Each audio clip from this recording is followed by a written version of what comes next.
Ma' Defni Caruana Galizia kelli relazzjoni professjonali kif kelli ma' kull ġurnalist, imma bil-kidba tagħha fuqi kienet weġġani ħafna. Xeddan l-ex kap tal-komunikazzjoni tal-Gvern Kurt Farrugia fl-inkjesta pubblika b'rabta mal-qtil ta' Caruana Galizia. Minkejja li kelli relazzjoni professjonali magħha fil-kidba tagħha kienet weġġani u tattakkani ħafna. Kienet tajt li noħxon, qasir, stupidu, ignorant u tikteb għaxratni barra mal-mara. Kienet weġġa lil ħafna tfal ta' politiċi, però dejjem żammejna l-kalma u ma konniex nattakkaw lura, xedt Kurt Farrugia. Irrakkonta kif l-2008 huwa kien editur tal-Malta Star u dejjem kienet tikkritika esponenti tal-Partit Laburista. Irrakkonta kif waqt id-dibattitu tal-mexxejja fl-Università fl-2008 fl-udjenza kien hemm Defni Caruana Galizia u meta semmew il-kliem parrokki u kanċer waqt id-dibattitu hi kienet qed tkompli fl-istorbju.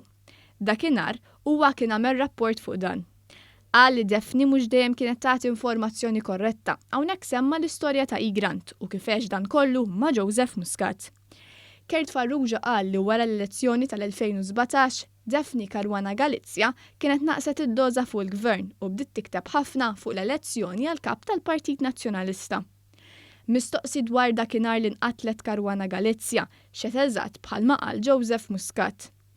Żied jgħid dak il-ħin isa waqgħet id-dinja fuqi. Daħal kiċ Kembri ħdejja u ħdejn il-Prim Ministru u kien hemm marja ta' xokk. Il-Prim Ministru ċempel il-Adrian Dalija u għamel konferenza tal-aħbarijiet. Kurt Farrugia spjega kif wara l-qtil darba kien imsejjaħ mill-Prim Ministru biex jattendi għall-laqgħa fuq azzjonijiet li se jieħdu l-Pulizija fuq l-allegat eżekuturi fil-qtil. Preżenti kien hemm il-Prim Ministru, Kiċ Kembri, il-Brigadier Jeffrey Kurmi u l-Ispettur Keith Arnaud. Qal ma kienx jaf min huma dawk li se jiġu arrestati għax fil-bidu tal-laqa il-Prim Ministru qal li ma jridx ikun jaf ismijiet imma kienu jirreferu għalihom bħala A, B jew C. Dwar il-Panama Papers qal li huwa tkellem kemm ma' Kiċ Kembri kif ukoll ma' Konrad Mizzi. Lil Konrad Mizzi kien qallu li jekk hemm xi ħaġa mhux f'posta aħjar jitkellem issa u ma jikkontestax għal deputat mexxej. Taħġurament, Farrugia qal li llum il-ġurnata meta jisma' ċerti affarijiet jiddarras ħafna għax kien hemm grupp ta' nies li jaħdmu lejl u nar u dak kollu li ra kien kollu qed isir brieda tajba. Jien qatt ma attendejt għal laqat li fihom smajt jew rajt xi ħaġa li minnha se jibbenefika xi ħadd għal gwadan personali, xedt Farrugia.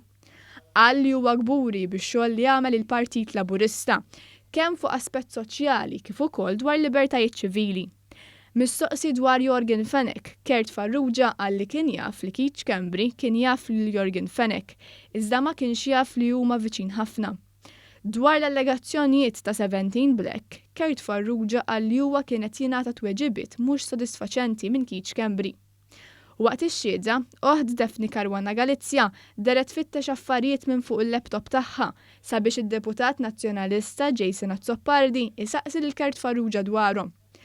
Saħansitra Jason Azzopardi beda jieħu l-ordnijiet minn uħt Caruana Galizia u der jitlob lil ħaddiema tal-qorti sabiex jipprintjawlu l-karti. Jason Azzopardi ġie mwiddeb diversi drabi mill-bord tal-inkjesta sabiex isaqsi mistoqsijiet relevanti. Saqsa jekk Kurt Farrugia u serġa' jidħol jaħdem Kastilja, imma l-membri tal-bord tal-inkjesta qalulu sabiex ma jsaqsix dawn il-mistoqsijiet. Fost numru ta' allegazzjonijiet li għamel, allega li Kurt Farrugia qed jirċievi paga mill-Uffiċċju tal-Prim Ministru. Iżda Kurt Farrugia ċaħad din l-allegazzjoni u qal li dejjem irċieva paga waħda. Kurt Farrugia kien assistit mill-avukati Paolo Lija u Charlon Guder.